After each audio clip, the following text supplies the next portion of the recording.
As we mentioned, you won 2 rings with Joe Montana. I did. How would you compare Montana and Brady? You know what? I don't think you can really compare them. Two different eras. One guy utilized the system, as in he had to have the guys around him. Bill Walsh orchestrated that, called those plays. The other guy started out a little more in a conventional offense, as in Brady. I played against Brady, so I understand how those younger Patriot teams, how they ran their offense. But then it changed to where it was about Brady. Let's spread them out. Randy Moss came into town, and let's throw it 40 times a game. Joe Montana could not do that. And Brady could not have done what Joe Montana did, because Joe Montana had legs and could run, and they rolled him out a lot. They moved him a lot. That's what Bill Walsh did with him. So, two different guys. But where they're similar is when they walk out on the field and you know they're on, you win. And that confidence, Shannon and I know. We played with a guy, John Elway, same thing. Exactly. When John was on, we won. And when Joe was on, we won. Tom is pretty much 98%. He's on, they win. What was Joe like behind the scenes, behind locker room doors? He was a regular guy. As in, John Elway. He's a regular guy. I don't get that sense of Elway like I do. Well, we had a little hoops, little poppy shot. And Romo every day he's going to challenge you. Put a little money down, $5. Elway's going to challenge you. Competitive. Challenge anybody? Anybody. All comers? Oh, yeah. Okay. So we getting ready to go because, we get per diem on Saturday. We getting ready to leave. You see 5, 10, 20 per diems. We're shooting. We're trying to get everybody. Elway, I'm like, Elway, you got all this money, but hey, you say it's open competition. I'm trying to win. He was just a normal guy, but when you touch the field, he was very demanding.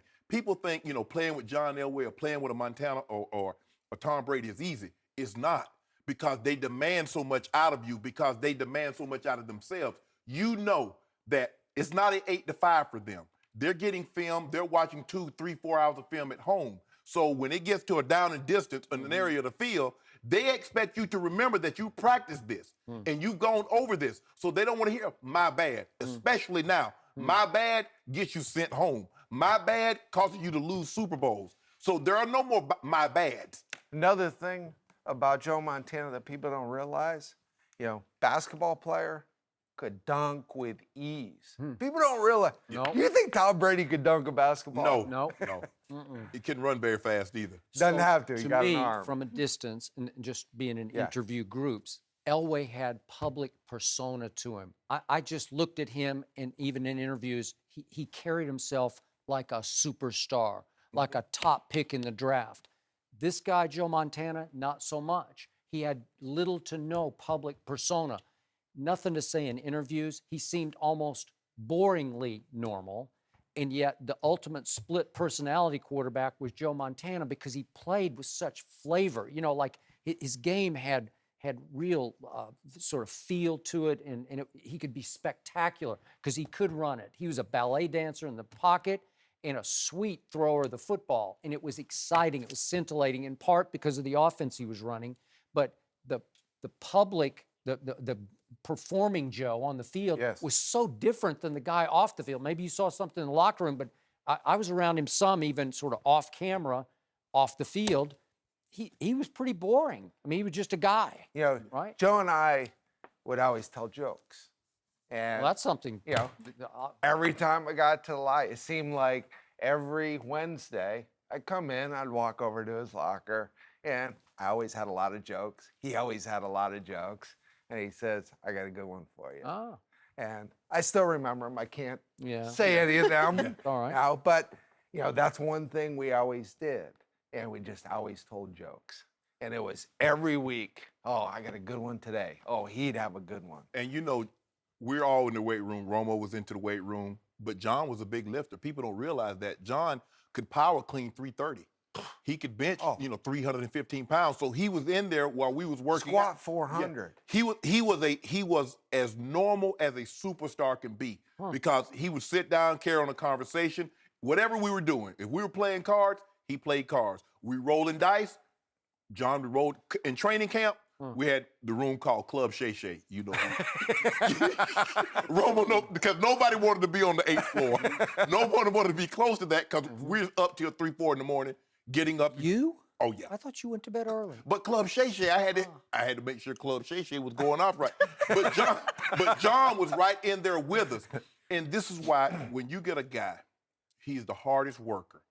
He sets the tempo. He sets the tone because you know what he's doing. So it's so easy for everybody else to fall in line. The reason why Coach Belichick has such great success is because Tom Brady is his hardest worker. Everybody will fall in line with Tom Brady. Tom Brady is also willing to play for less money. So guess what? Coach Belichick says, this is the guy that should be the highest paid player in all of football. Yep. He's not getting what he's worth. You actually think I'm going to pay you this? And so guys are accepting of their roles. They are. They're accepting of the Patriot way. If you notice, he really doesn't get guys on the offensive side of the football, receivers, that it's going to be about them. Because normally when a guy has a 1,000-yard season, what do you want next, Skip? 1,200, 1,500. He catch 80, he want 90. Not Coach Belichick.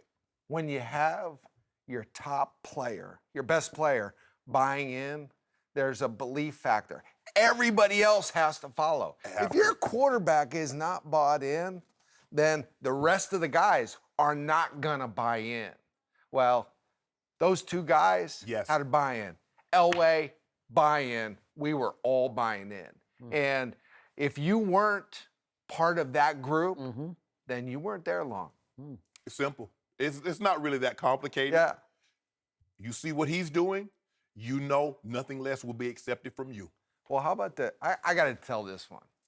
So, Bubby Brister and John, they were close. Yeah. They were playing pool at John's house.